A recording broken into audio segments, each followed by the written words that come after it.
When people come to Scotland today, they find a country that feels different to its old macho image. Now, female leaders are to the fore, and our first female First Minister is also the longest serving.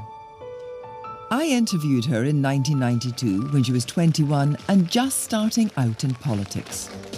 Hello, this first left, right and centre of election year is devoted to the political issues that matter to young Scots. The panel itself has a more youthful air than usual. Nicola Sturgeon is the convener of the Young Scottish Nationalists and her party's youngest parliamentary candidate. She has a Herculean task, though. She's standing in Glasgow Shettleston, where the Labour majority is almost 19,000, one of the largest in Scotland.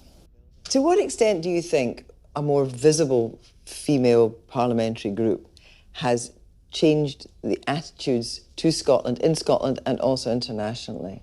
I think the Scottish Parliament in itself has changed the image and the standing of Scotland, both at home and internationally, but also a parliament that has a bigger number of women in it, and therefore a parliament that is by no means gender balanced, but looks more female, has, I think, over the years of the Scottish Parliament, softened that macho image.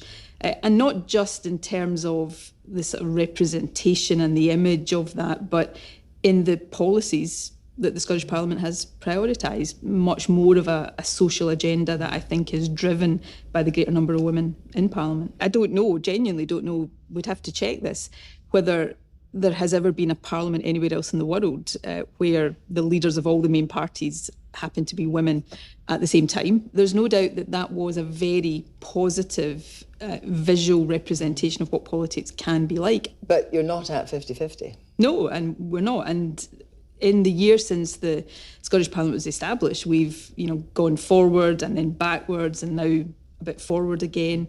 What we thought of at that time as real progress has been quite